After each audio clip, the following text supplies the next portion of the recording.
So good evening and thank you all for joining us today.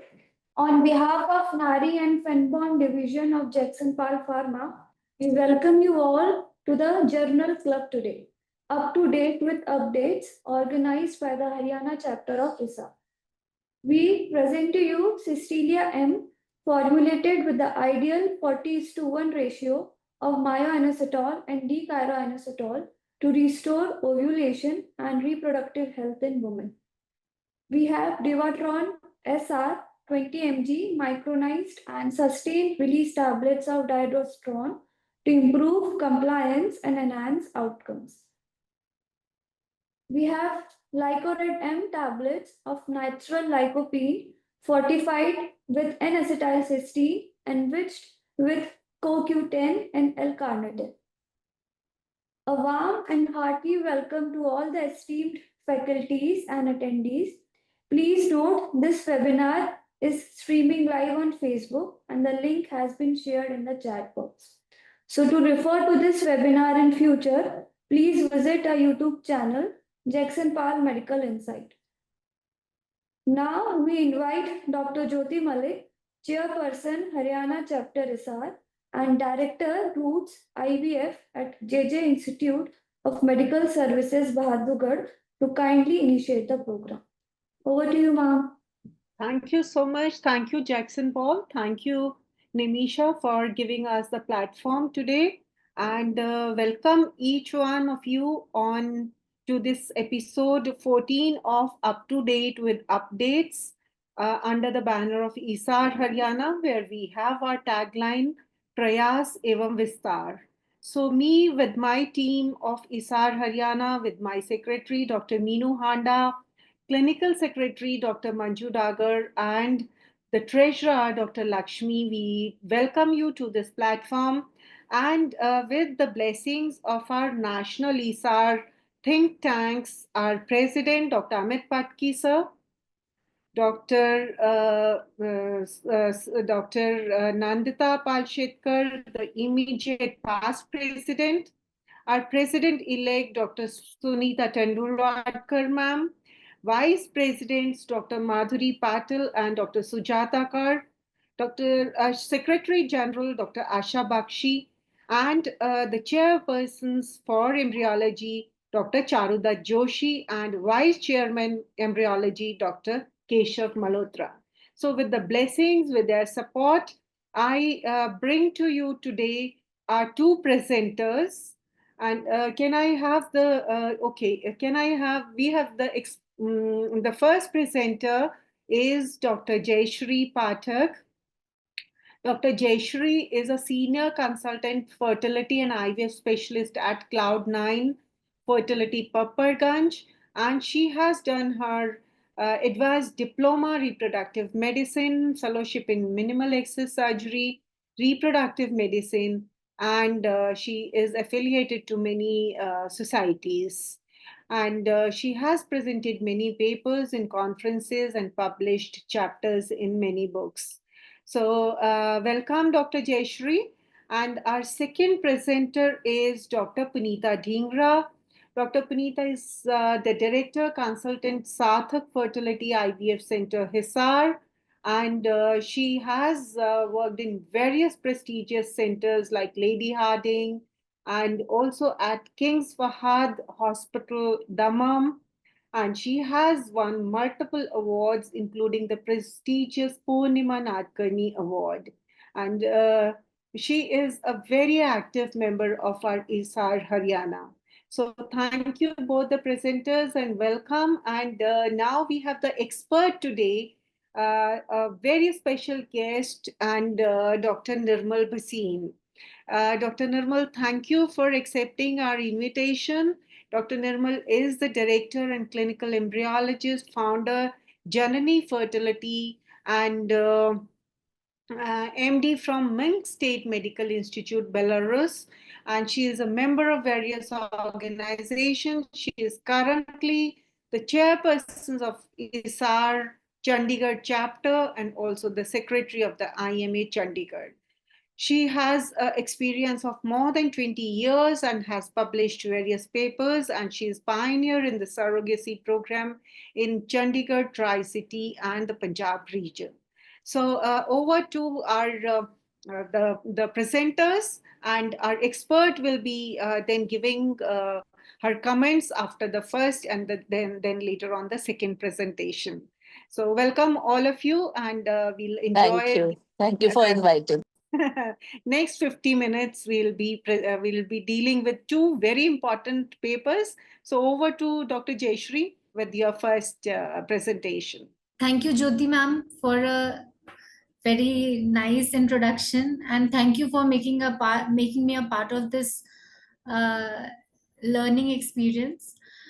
So without wasting any time, I would like to thank all the faculty members, thank you, Dr. Nirmal ma'am, and for this opportunity. So today my topic is see, in IVF or in fertility practice, whenever we do a ultrasound, I think the two most important things which any fertility specialist see when they do a ultrasound is the endometrial thickness and the follicles. So the two things you are actually concerned with is endometrial thickness and the follicles. Rest is you are looking for other anatomical factors, other abnormalities as well. So in IVF, definitely endometrial thickness is one of the priority for any fertility specialist. As we have progressively shifted from fresh to frozen IVF cycles, but fresh cycles are always the landmarks. So this study which we are going to talk about is going to take both fresh and frozen cycles in toto, and it's a very good study, and this will tell us that how actually our endometrial thickness is impacting our success rate. We are all doing it in practical in daily practice also, but this also helps us in yes, improving our further results. So this is optimal endometrial thickness in fresh and frozen fertilization cycles, and analysis of live births from 96,000 autologous embryo transfers. Now this is a very vast study, and they have done it over a period of 6-7 years. So the objective of this study was to study the effect of increasing endometrial thickness in live birth rates in fresh and frozen thaw embryo transfer FET cycles. Now this was a retrospective cohort study, and this is done in Canada, and they collected this database from Canadian Assisted Reproductive Technology Register from 2013 to 2019 December.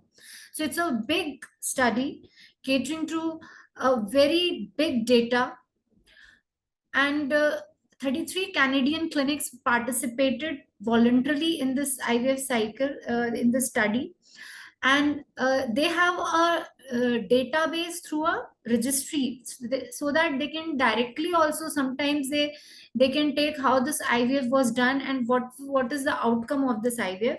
And some of the clinics who were not in that registry, they themselves gave their data. So it was a total of 43,383 fresh and 53,377 frozen transfers. None of there was no interventions. It is just a retrospective study, and the outcome was clinical pregnancy rate, pregnancy loss, and live birth rates. So although I've written too much, but in brief, the result was that the increasing endometrial thickness in fresh IVF embryo transfers is associated with significant increase in number of oocytes retrieved. It depends on E2 levels, on number of good embryos, and clinical pregnancy rates, and also live birth rates. However, live birth rates they plateaued after 10 to 12 mm. This I will elaborate further. And in contrast, in FET cycles, live birth rates plateaued after the endometrial thickness of 7 to 10 mm. There was no marked improvement after 10 mm, but after 7 mm, there is a marked improvement in pregnancy rates. So conclusion was that in a fresh embryo transfer, live birth rate increases significantly until an endometrial thickness of 10 to 12 mm is reached, and while in FET cycles, it was after 7 to 10 mm.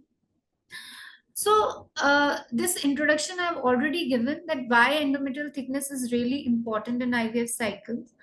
We have good blast in our hand. We have good, mostly we are not doing day 3 transfers, but even if day 3 transfers or with blastosis, ultimately the endometrial thickness is really important. So this recent study showed that each millimeter decrease in endometrial thickness less than 8 mm at the time of HCG trigger in fresh embryo transfer, or less than 7 mm at the time of FET cycles, there was a definitely less pregnancy rate. So that landmark we already know, that we have already said that at least 7 mm endometrial thickness for FET cycle is must. Although over the period we have set our own landmarks at more than 8 mm, more than 9 mm, but this is minimal 7 mm. Even this study, you will see how the data has shown. So this data on they showed that in 1512 FETs with at least one morphologically good quality blastosis reported that endometrial thickness did not predict live birth rate. In contrast, in other study involving 768 FETs reported that endometrial thickness more than 14 mm was a... See, we also know that once we set a landmark of so and so, so more than 14 mm, and in some places more than 10 12 mm we take as a very thickened endometrium, and sometimes we are not doing frozen embryo transfer. So the maximized chance of live birth was when the thickness was 7 to 8 mm. So what was the objective of the study? The objective of the study was, main objective of the peasant study was to determine in fresh IVF, ET and FET if there is endometrial thickness at which live birth rates peak, and if there is any endometrial thickness beyond which live birth rates decline. So this was the main objective. And they took many things in consideration: the age, the timing of an embryo transfer, and number of eggs oocytes retrieved. So that I have already elaborated that in last, this was done by a Canadian Associate Reproductive Technology Register, has been collecting data for the national outcome of all the IVF cycles. This was anonymized data of all the patients, and this they collected in 2013. CRDR partnered with a Better Outcome Registry and Network, and this in Canada, how they collected this data. And if it was either automatically linked for the better result, or some clinics which were not registered, they voluntarily gave their data. So in this retrospective cohort study, they analyze all the embryo transfers from 2013 to 2019. And endometrial thickness in fresh IVF ET cycles was recorded on the day of trigger, while for FETs it was recorded before the initiation of the progesterone or the documentation of LH surge or HCG administration. So for fresh IVF ETs or FETs, clinical outcomes were recorded, and outcome data included number of transfers resulted in positive HCGs, number of clinical pregnancy, number of live births, that is take-home baby rate, how many were singleton births, and gestational age at which they delivered. So everything was collected as far as they could. In addition, in fresh IVF ETs, peak E2 on the day of trigger, number of oocytes retrieved, number of egg fertilized, and number of usable and frozen, everything was counted. So in fresh IVF ET cycle, data for analyzed for each 2 mm increase between 4 to 18 mm, and in contrast, in FET cycles, for each 2 mm increase from 8 to 18 mm were included.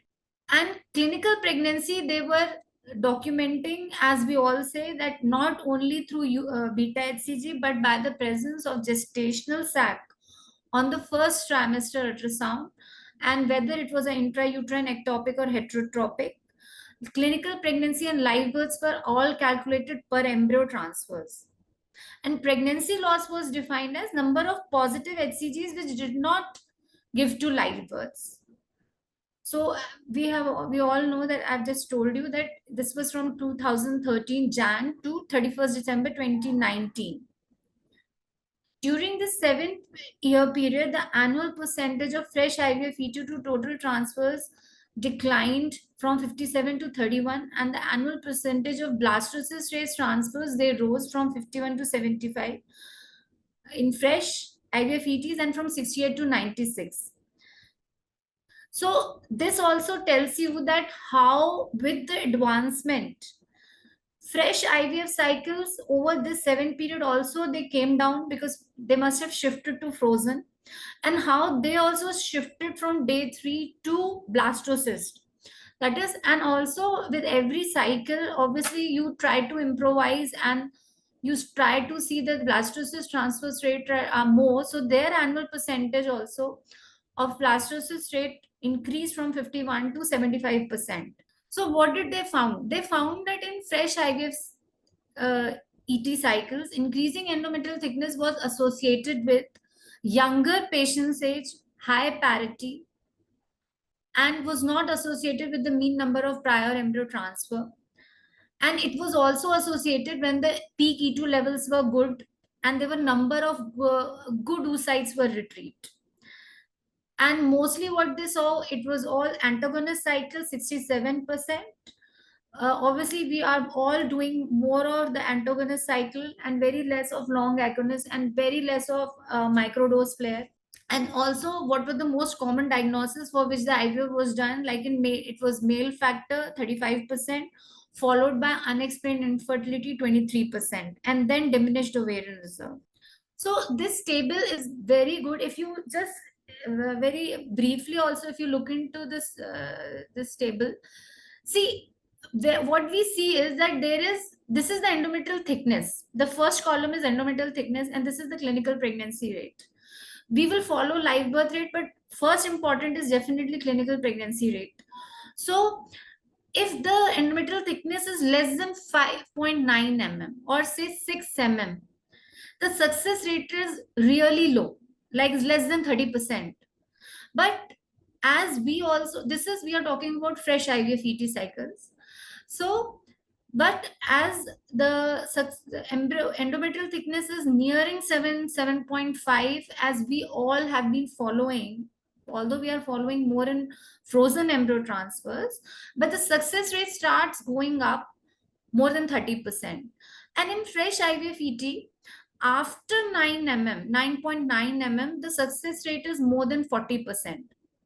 So in fresh IVF cycles, although we are doing less, but definitely the endometrial thickness, which is the required for a fresh IVF ET, is a little higher as we go. And here they have even taken the data of more than 14 mm, and they have shown that consistently the success rate is increasing. Although practically at more than 14 mm, I don't know how many of us are doing embryo transfers. We are usually avoiding. So if we look at this graph, in this graph, the 3 lines are basically, the blue line is the age of, for the women of age less than 35. And the purple, this orange line is between 35 to 40, and purple is more than 40. In fresh IVF ET, the live birth rates, obviously, the lower is in the higher age group and the best is in the less than 35 years of age group. But here also, the endometrial thickness, if you see, the success rate improves only after the endometrial thickness is beyond minimally 6 or say 7 mm. So it is 6 to 7 mm which starts rising, and in fresh IVF ET the maximum success rate comes after 9.9 mm. That was shown in the table also. So age wise also the success rate is less, but the endometrial thickness the landmarks are same for all the age groups. This is the second table, which is for the frozen embryo transfer. Now, in the frozen embryo transfer, if you have a look at the endometrial thickness, here the same success rate is coming at a thickness of more than 7.9 mm. That is why this thing was coming in fresh IVF ET at a higher success rate, and in frozen embryo transfer with all the parameters, when the HRT cycles or the estrogen is not self-produced in the body, and in them after 7 or say 8 mm, because that is what nowadays most IVF specialists I know, they are taking that at least 8 mm, although book says 7 mm, that but most of all the doctors want 8 plus. So definitely after 8 mm plus, the endometrial thickness, the pregnancy rates are increasing. So this was the largest study which was done, because it is catering of 60,000 IVF cycles. And what was the major take home points was that endometrial thickness less than 6 mm is associated with dramatic reduction in the chance of live births, that we have already seen through the table. And they also found that in fresh IVF ET, live birth rate increased as the endometrial thickness is until endometrial thickness of 10 mm. That is, after 10 mm, there is very good improvement in success rate. But in frozen embryo transfer cycles, endometrial thickness of 7 mm, then also the pregnancy rate is increasing. However, after 10 mm, these pregnancy rates are plateauing. So there is no marked increase. It is a static success rate, that is 40%.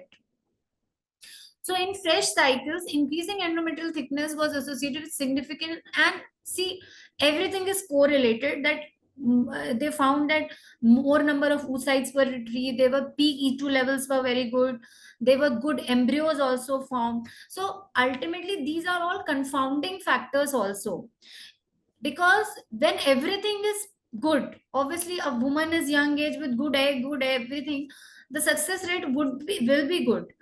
So, but these confounding factors are not there in FET cycles, because there you are not talking about the number of egg retrieve and the E2 level. So one also might expect the impact of these to be reduced in FET cycles, since the embryos already exist, and thus this could contribute to difference in the optimal thickness between fresh and frozen thaw cycles.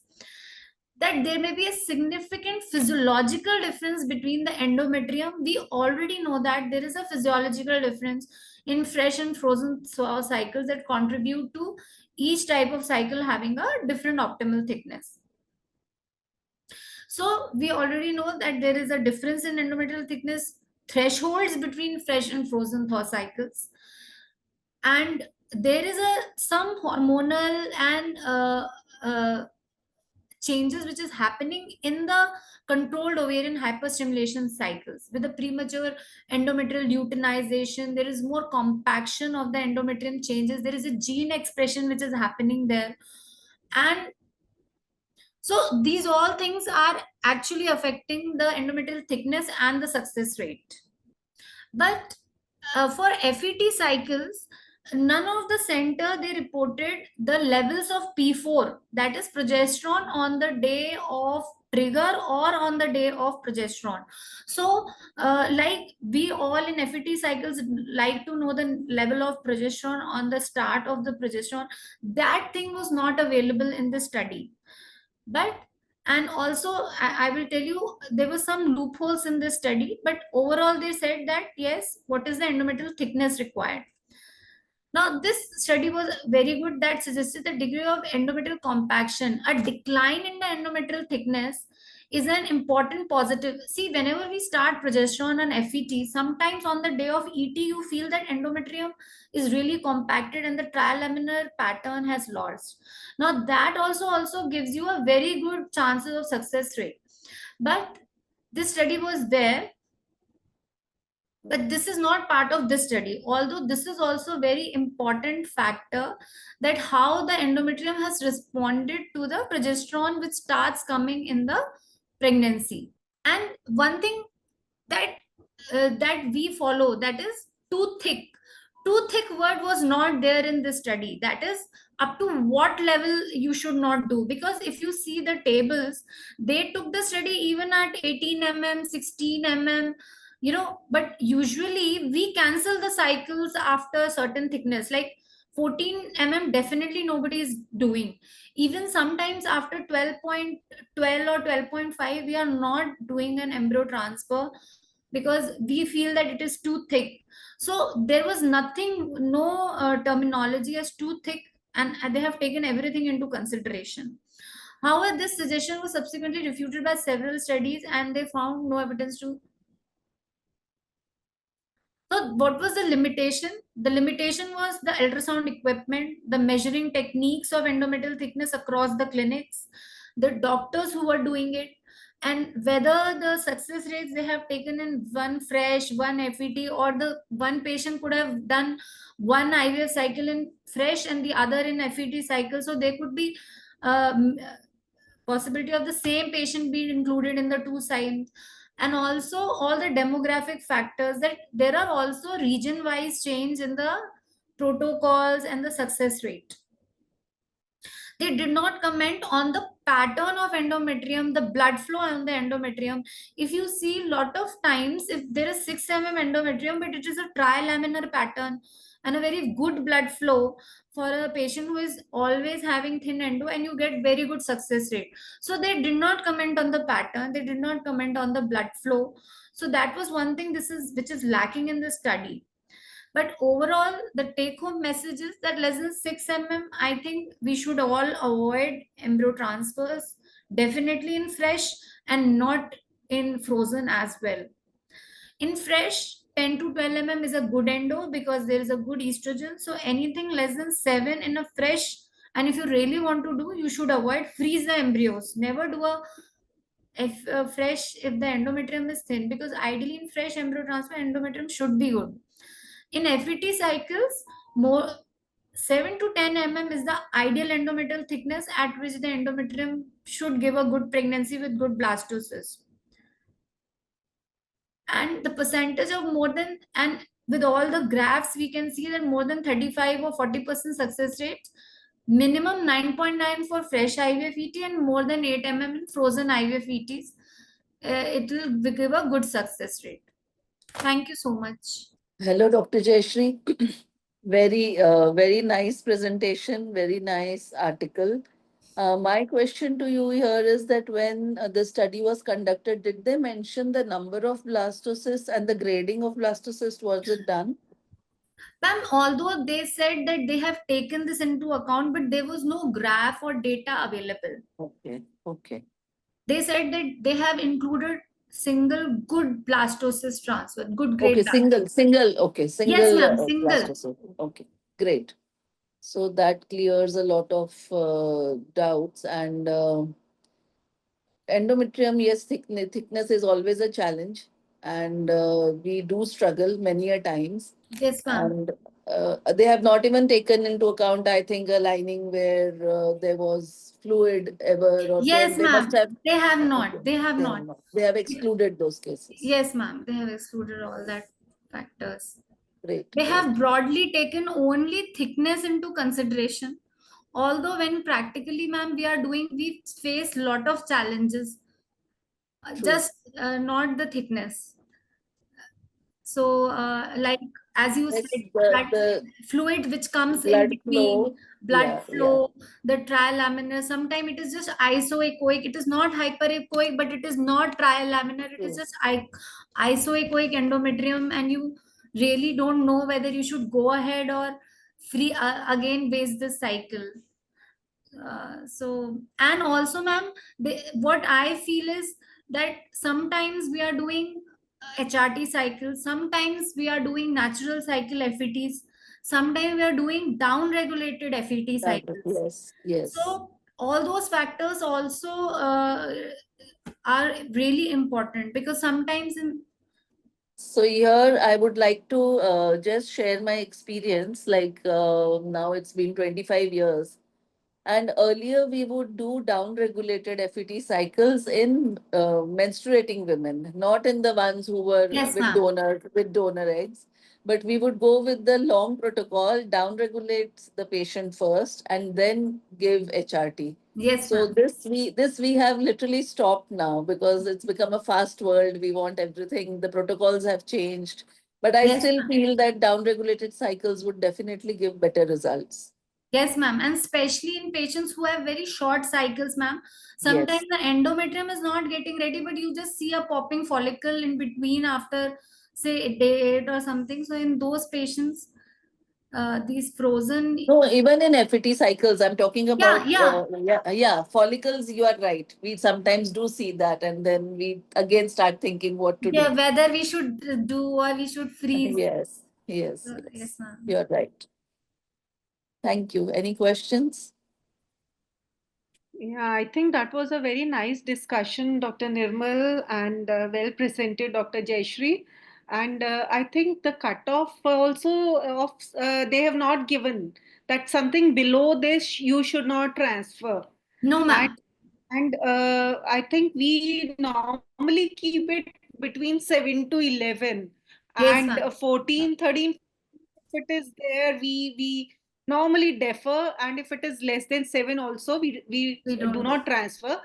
But Yes, ma'am. I mean, our cases where if the endometrium does not grow, it is like 6, 6.5, and nothing works, and we do Yes. transfer, but still the patient Pregnancy conceives. comes. Yes, ma'am. So, I mean, if we have tried everything and still, after ruling out each and everything, after doing hysteroscopy, ruling out Yes. endometrial, and then, tuberculosis, endometritis, everything, we try giving whatever add-ons the evidence says for our increasing the thickness.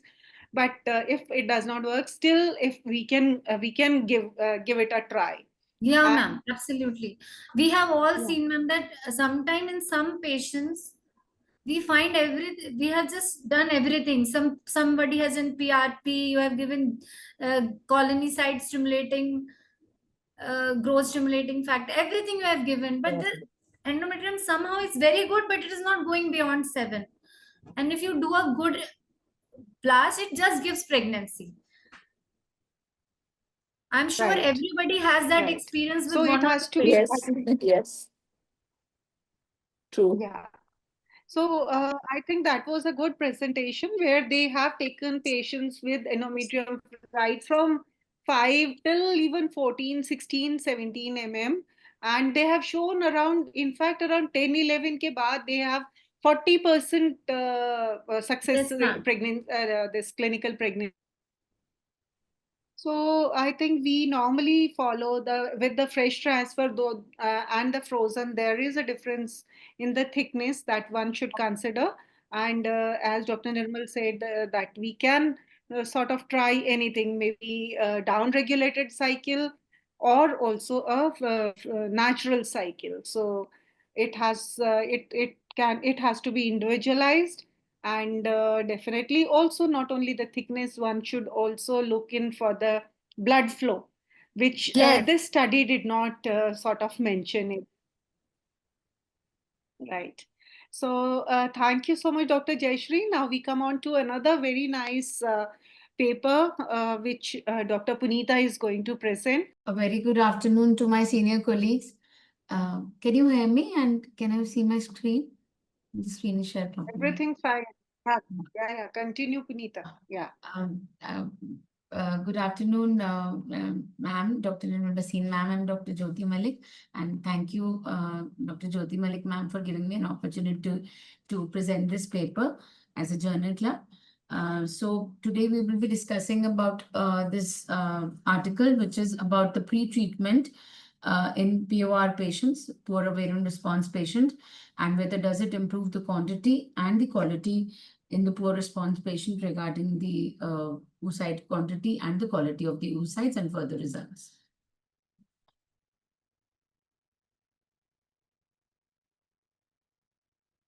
So giving a brief introduction, the pre-treatment medications have been offered to many patients with poor ovarian response. The main aims being the increase in the number of antral and preantral follicles, synchronizing the follicular development to prevent the occurrence of the spontaneous LH surge or a premature LH surge, increasing the oocyte numbers and the quality, and subsequent the ART cycle success rates in terms of clinical pregnancy rates and live birth rates. Multiple strategies have been proposed in poor ovarian response patients, but no clear response has been established, and a need for studies for stronger evidence, scientific evidence is there. Present study is basically a review article which has been published in Fertility and Sterility in April 2022. It's a review article study which has the link of which has been given, and it basically includes many studies investigating the use of various therapeutic agents such as androgens, androgen modulating agents, pretreatment, pituitary suppression, the agents which cause the pretreatment pituitary suppression, growth hormone, coenzyme Q10, miscellaneous agents, and even PRP. Just to have a brief introduction and a basic physiological, this is a slide which shows the physiological basis of our of how these agents act. As you see, this is a slide showing the ovarian cells, the theca cell and the granulosa cell, which is complementing the two-cell gonadotropin theory. Why I've shown this slide is basically it shows a pathway of the formation of the androgens, the theca cells, and the androstenedione, the DHE, androstenedione, and the testosterone, which further are transferred to the granulosa cell, and with the which in turn, by action of aromatase inhibitor, are converted to estrone and estradiol. Estrone and estradiol, we know, have a negative feedback effect on the FSH, and this in turn leads to the more increase in the FSH receptor and responsiveness of the granulosa cell to the FSH, especially the exogenous gonadotropins. The materials and methods used in this study were a review of literature, review of articles, search of articles until December 2021 from the PubMed. The search categories included the poor responder, low ovarian reserve, pre-treatment agents for IVF, and studies of the above agents, as we just mentioned, and even the references given in these studies were also reviewed. The primary outcomes in most of the studies which were studied were the antral follicle count, the number of mature oocytes obtained, oocyte quality, number of embryos obtained, any embryo aneuploidy rates, implantation rates, clinical pregnancy rate, and the live birth rates. The statistical methods used were a statistical significance level of p-value of less than equal to 0.05 was used for categorical data, percentages, and the number of cases, and chi-square test were used. For continuous data, mean plus minus the standard deviations for the homogeneity of the variants were used in many of the studies. Coming one by one to all these agents. So androgens we know have been commonly used in POR patients, the testosterone and the DHEAs. So main androgen which is being used is the transdermal testosterone and DHEA.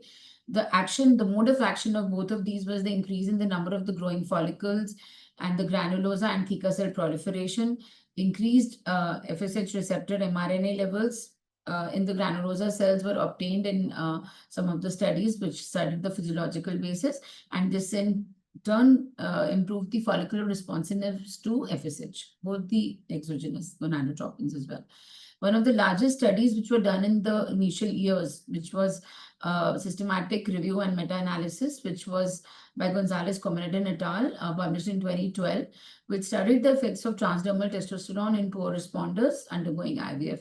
They were basically, it included 3 trials, a total of 113 women in the testosterone group and 112 women in the control group were studied. The results were that the testosterone-treated women achieved significantly higher live birth rate.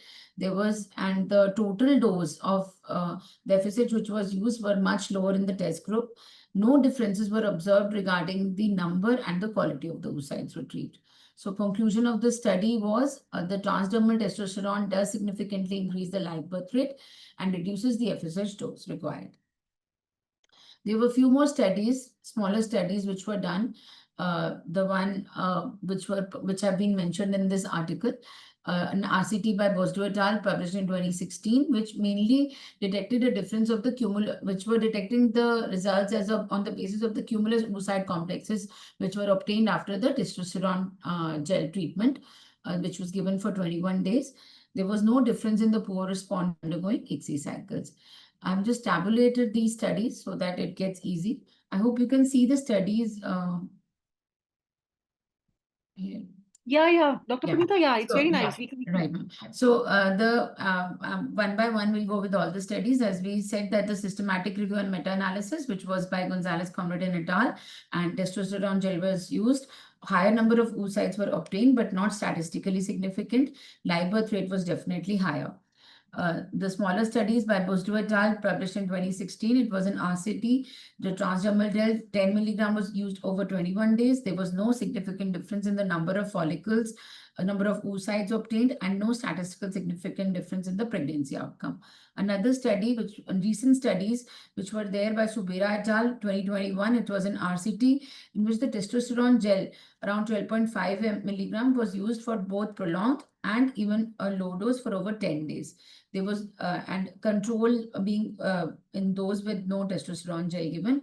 There was no statistical significant difference either in the follicle number or the quality, and no significant difference in the pregnancy outcomes. Another recent study by Huang et al. That was 2021. It was a randomized study. In this, the transdermal gel, testosterone gel was given over a period of 4 weeks, and another group in which it was given over 6 weeks, and the control group in which was no testosterone gel was given. There was a significant increase in the number of oocytes, and there was a significant increase in the clinical pregnancy and the ongoing pregnancy rate in the testosterone gel group rather than the control group. Although there was no significant difference which was visualized in between the 4 weeks and the 6 weeks group. To summarize, although earlier studies were very encouraging in the favor of testosterone pretreatment in patients with POR, as we saw in the systematic review and meta-analysis, but recent evidence seems to be very little unconvincing. And interpretation of these studies is compromised because of the variations in the type, dose, duration of testosterone, and the sample size being smaller. In this article, it was mentioned that a multi-center double-blind placebo-controlled RCT designated by the name of T-Transport was conducted in Israel, because the study is based from Israel.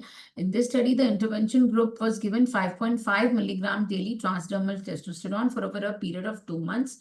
And the main outcome was studied as the clinical pregnancy rate. This was started by Neves et al. In 2021. But still, if we go to the link, this study was terminated, and we don't see any results of this study on the PubMed as yet. Dihydroepiandrosterone, we all know and we commonly use. It is a steroid. It is secreted from the zona reticularis in the adrenal gland and the ovarian theca cells. And it has a very crucial role in the synthesis of testosterone and estradiol, as we just saw in the flow chart. DHEAS, as the physiological role of the DHEAS in the ovarian follicles, and the physiological role in the ovarian functions in the patients, it has been seen to improve the primordial follicle recruitment. The number of pre-antral and the antral follicles and the oocyte yield has been shown to be improved, and improved oocyte and embryo quality, and even the reduction in the aneuploidy and the embryo aneuploidy and the miscarriage rate reduction was seen. This was a study which was done by Grisher et al. 2010, and he mainly studied the physiological basis of DHEAS. In subsequent years, a systematic review and meta-analysis was published by Zhang et al. In 2016. It included 8 RCTs in which there were 10 cohort studies and 3 case control studies. And in all these, a summary of these studies, the systematic review and meta-analysis, in all those, the DHA levels of 75 to 90 milligram per day were used in some and in a range of over a range of 1.5 to 6 months. And there was, the results did show a significant increase in the clinical pregnancy rate, live birth rate, implantation rate, and antral follicle count, also reducing the miscarriage rate. But there have been further studies which have been carried out, and as per this study article, early human studies were in favor of DHEA, but they were lacking in many other things as to the proper doses of DHEA, the treatment durations, and not taking into account the biological variability of the patients for response to the ovarian stimulation. And to summarize, it has been found to be necessary to defer these definite conclusions regarding the use of DHES and well-defined RCTs with larger sample size, taking into account the biological variations of the patients and as to the population of patients which we are dealing with in the poor ovarian response category. We need to define that and with further studies to be able to say that the DHEA pretreatment benefits which category of patients. So Nevis et al. 2021, and the study which was being conducted was to show some results, but as on searching the PubMed recently, we couldn't find definite results of this study. Androgen modulating agents, again coming to the second category, androgen modulating agents have been used.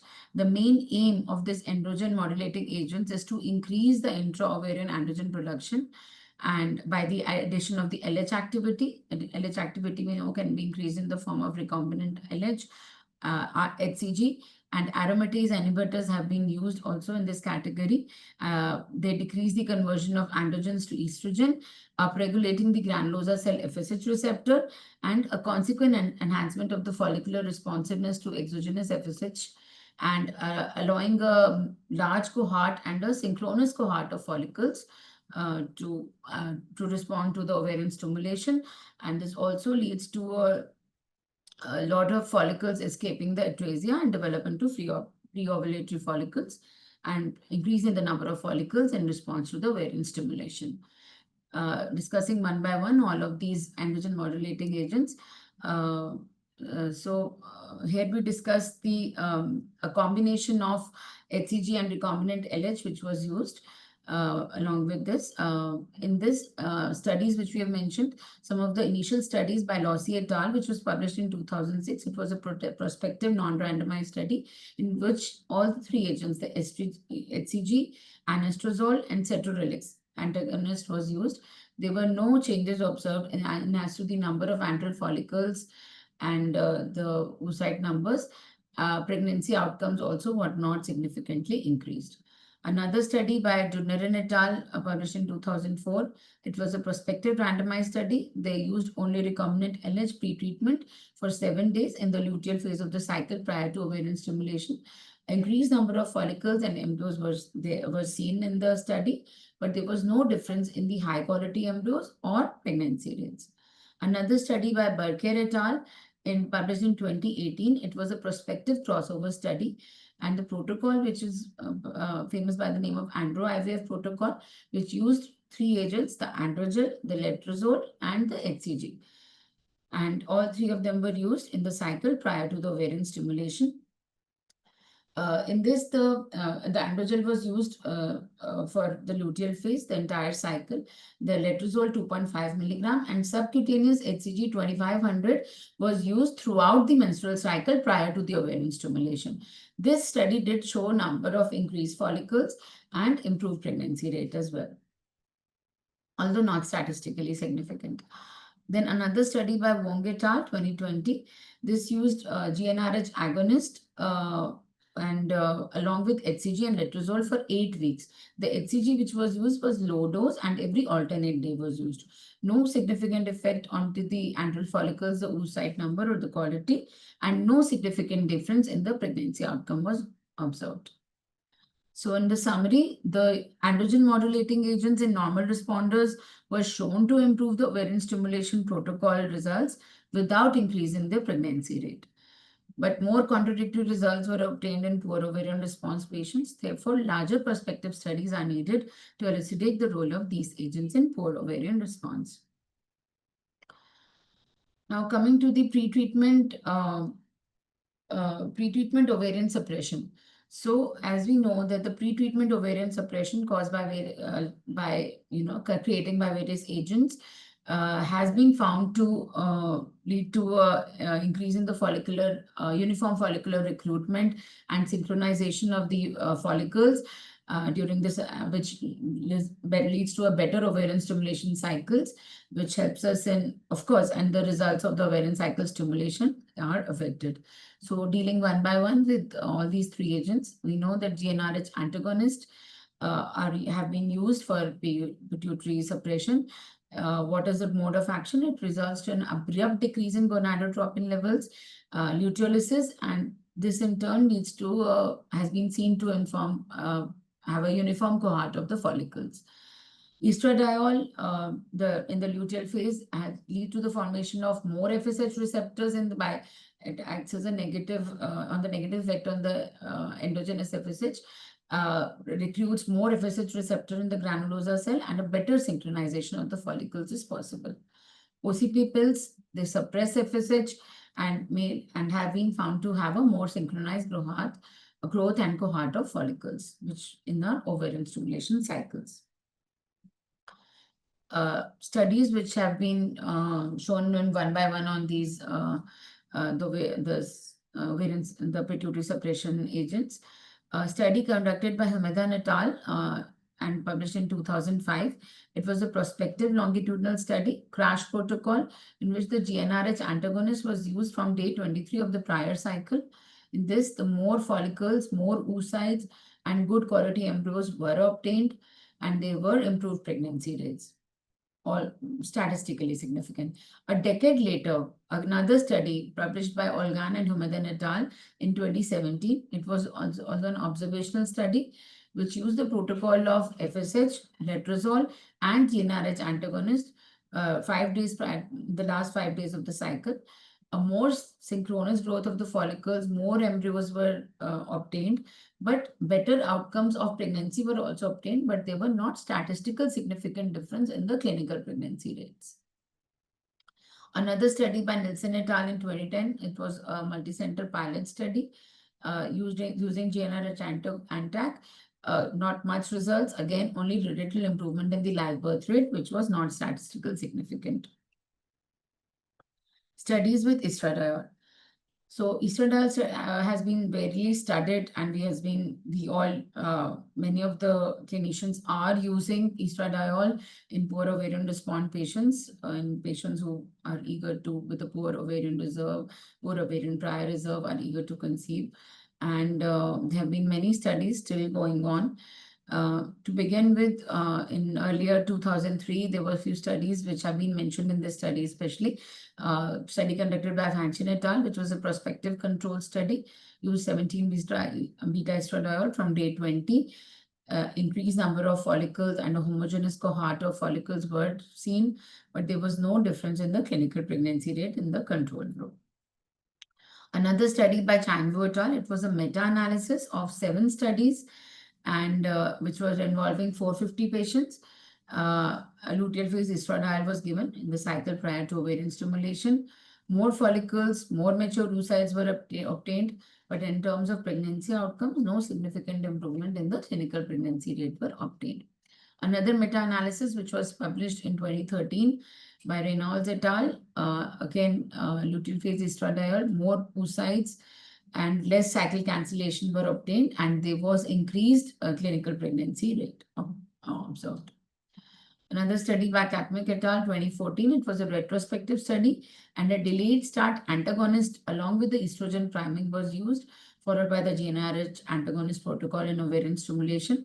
This helped in a more synchronous follicular growth, and better implantation and clinical pregnancy rate were obtained in these studies. Oral contraceptives, the third agents which cause pituitary suppression, many people use for getting better results, getting a better cohort, and but there have been many studies contradictory as well. One of the largest systematic review and meta-analysis to compare the efficacy of OCP pretreatment in poor ovarian response patients was published by Lai et al. In 2021. It included 15 studies with a total of 5,326 IVF cycles. And in this, the results, there was no significant difference in the duration of ovarian stimulation, the total gonadotropin dose consumed, or clinical pregnancy rate. To summarize the use of the pretreatment pituitary suppression agents, studies including GnRH antagonist, estradiol, and OCP, which we saw are mainly small and mainly retrospective, except for the few meta-analysis. And estradiol and GnRH antagonists have been shown to improve the homogeneity, but no much difference in the in the live birth rates have been seen. OCPs basically have been seen to have no beneficial effect on the normal responders or the poor ovarian response patients. And larger prospective studies are needed to establish the further use of these all three agents. Coming to growth hormone. Growth hormone has been widely used and most of the clinicians are still using it, and a lot of research has been done on the use of growth hormone, and many studies have established. The mode of action, the growth hormone basically affects the insulin growth factor 1 production, and we know insulin growth factor 1, how does it affect? Basically, the synergistic effect of the FSH on the granulosa cell differentiation through the stimulation of the aromatase activity and induction of LH receptors on the theca cells and synthesis of progestins and proteoglycans. All these three factors are the main mode of action of the growth hormone and the IGF on the oocytes, and subsequently it has been proposed that might be beneficial in poor ovarian response patients. The first studies which were done was Orveto et al. In 1997, and he was the one who proposed the beneficial effects of growth hormone in POR patients. The studies, I've tabulated the studies here. Some of the earlier studies by Cook et al., which was published in 2008, it was a prospective randomized controlled trial in which growth hormone with the GnRH long protocols were used, and the results, more oocytes, better fertilization rates were obtained, clinical pregnancy rates were increased, but not statistically significant. Again, a study which has been there in Cochrane, it was by Iftikhar et al. 2013 publication. It was a randomized control study, growth hormone use of 4 international units starting from day 21 and continuing throughout the ovarian stimulation cycle till the day of the trigger. More follicles, more number of embryos were observed, but there were no significant difference in the clinical pregnancy rate. Lattice et al. In 2015. Lattice et al. Published another study in 2015, and it was a prospective self-controlled study. And growth hormone of 0.5 units from the first day of the agonist was used in this study. Higher number of embryos were obtained, and excellent clinical pregnancy rates were observed in this study. Another study by Jovic et al. In 2021.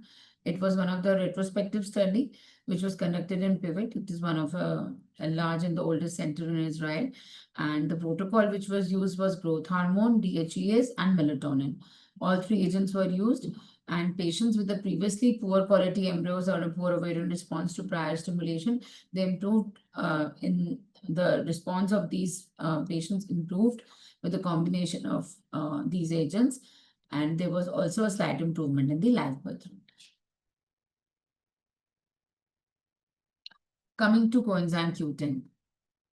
It is as we know, coenzyme Q10 is being widely used as an adjuvant in many cycles and both male and female infertility. The mode of action, it is an essential component of mitochondrial electron transport chain and ATP production.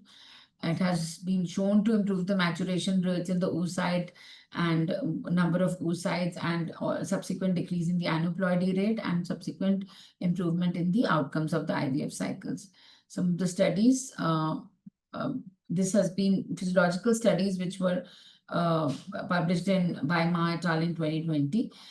Clinical trials, which was, as mentioned, Bento et al. In 2014. It was a double-blind placebo-controlled randomized study, which in which CoQ levels of 600 milligram over a period of 2 months were used prior to IVF cycle, but there were no significant differences in the clinical outcomes.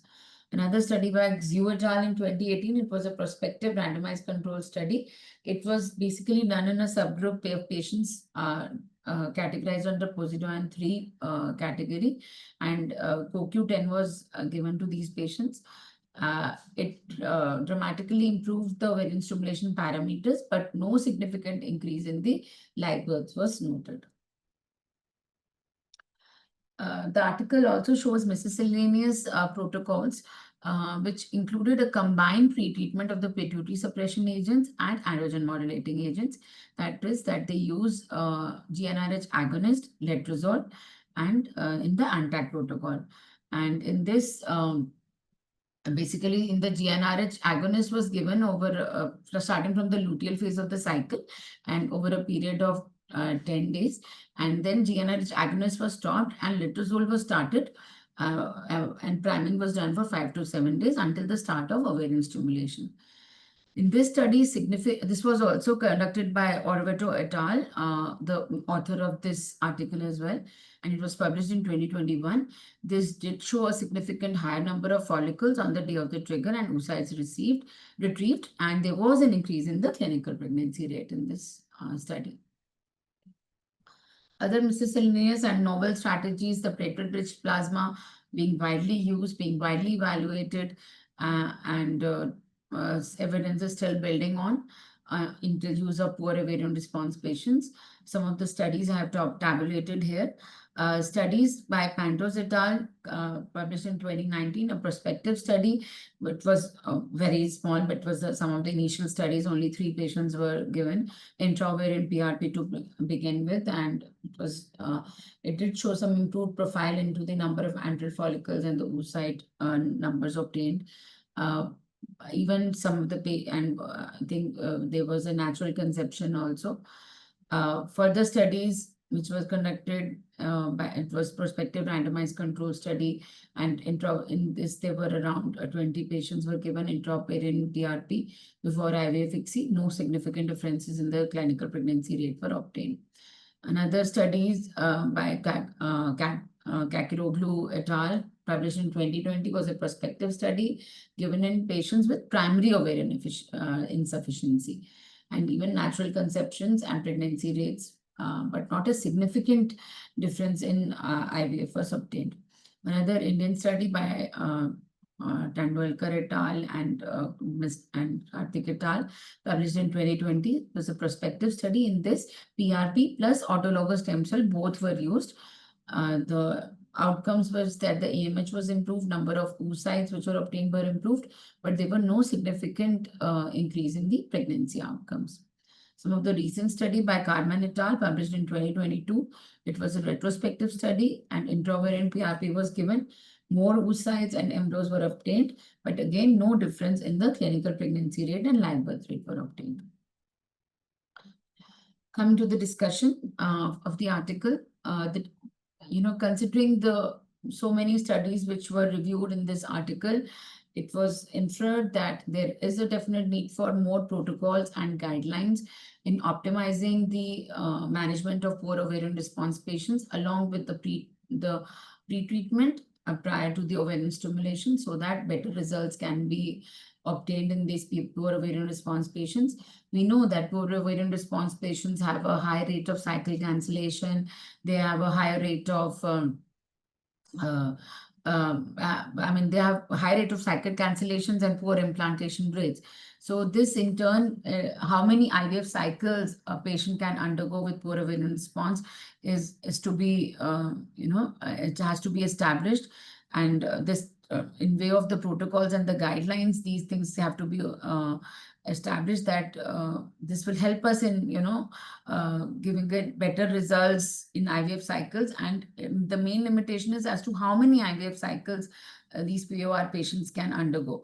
This is especially important in countries where the governance has to, and the national insurance has to pay for the number of the IVF cycles the patients can undergo. Besides the financial aspects, the psychological impact on the patients who have been repeatedly undergoing cycles, repeated implantation failures, and the medical indications as to how many cycles these patients can undergo is an important aspect which we need to emphasize, so that an optimized protocols and guidelines will definitely help us answer these questions and manage these patients, and especially their counseling part and management. So optimizing the ovarian stimulation protocols in poor ovarian response patients is important at all levels. Interventions which we just discussed, the right from estradiol to androgen gels to DHEAs, coenzyme Q, these are agents which have a low side effect profile. They have less potential risk, and possible benefits has been shown in many studies. So this again is an important, so they can be considered to be used, but definitely nevertheless, large sample size prospective randomized studies are needed to establish the results. And second important thing is a specific protocol or a combination of the treatments before initiating the ovarian stimulation in POR patients with respect to the specific patient characteristics. So protocols based on specific patient characteristics are the need of the hour. Coming to the limitations of the study, although the study is very good, but it's a retrospective review of many studies, retrospective review of the literature. Many studies have a very small sample size. Not to mention that the statistical applications which were used in the inference of these articles, especially in this article, were not very strong. They need to be not very strong in the review. Randomization and case control studies are needed more, and a subgroup analysis was missing in many studies. Subgroup analysis has to have the category of the POR patients, especially with respect to the post-line criteria, which is the need of the hour, so that we can individualize our management. Conclusions. Multiple therapies as the pre-treatment are available, which we just mentioned. So many of these pre-treatment agents prior to the ovarian stimulations, as we just mentioned, right from androgen gels to CoQ10, DHES, GnRH, Antac, OCPs, estradiol, these all treatments are available. They have been studied and they are being used, and studies still going on. But yes, there is a need for protocols in POR patients and patients who have had repeated implantation failure. And as we just mentioned, that randomized larger sample size prospective studies are the need of an hour. And the subgroup analysis with respect to the Posidon classification will be very helpful in individualizing these patient management and streamlining their treatment, which will give us better results in managing these patients. And some of the novel strategies which we have discussed with a low side effect profile, I think can be used and are still being used. So this is the conclusions and the take-home message. Thanking you from here.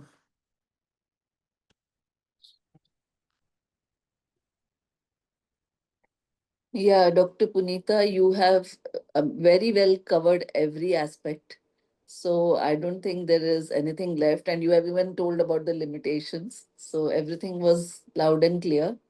One thing, just my addition to it, that whatever protocol we use, if in addition to that, lifestyle modification and the environmental changes, if we could add to it, it would give good results, definitely. There are a lot of things which we, scientific basis we need to establish, but because it was a journal, Yes. so I was just streamlined to the present study. I think Yeah. a lot of scientific evidence and is already building on the management of the POR patients, especially with the respect to the post-joint criteria. And I think many of these agents are already having strong evidence, but still, like we say, large prospective studies are being they are still. Very, very nice presentation. Very nice. Very enlightening and very insightful. Thank you, ma'am. Thank you, ma'am. Dr. Yeah, Jyoti? I think, thank you, Dr. Nirmal. Thank you, Dr. Punita, for that crisp and very nicely tabulated.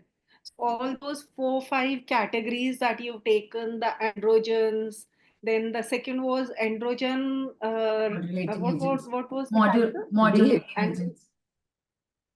modulating agents, the Modulating LH, agents. HCG, and Yes, ma'am. yeah. Yes, ma'am. So, and the third category was the pituitary suppressants like the GnRH agonists, and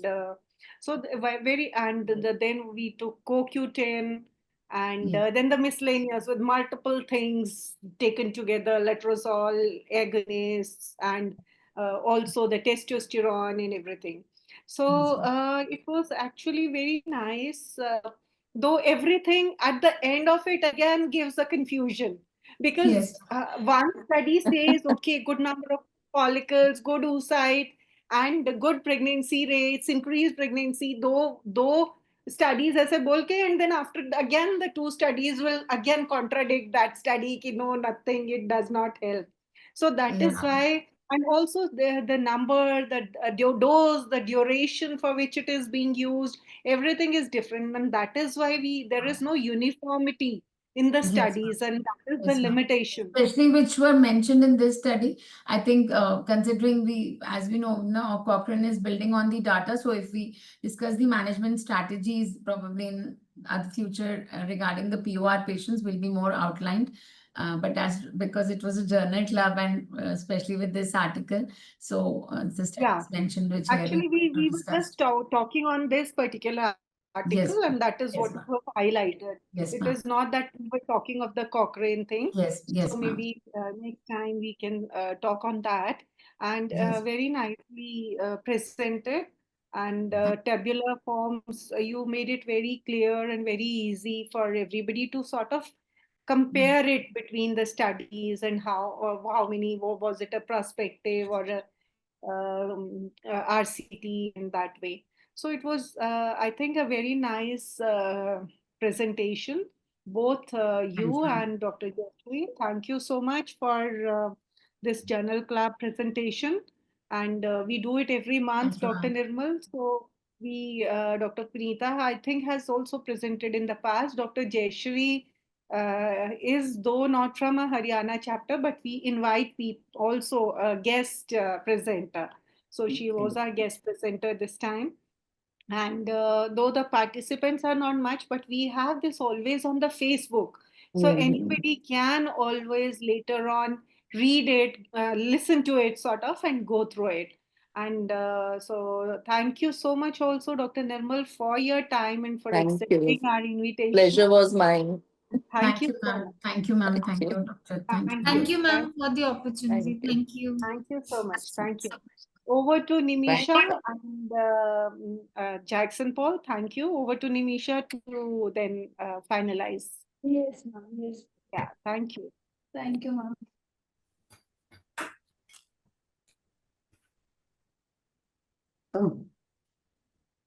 So at the end, I would like to thank everyone for joining in today. The session today was brought to you by Jackson Pal, Nari and Cambon Division, makers of Cystelia M, Divatron SR, and Lycoret M. So with this, I would like to conclude and thank you everyone for joining.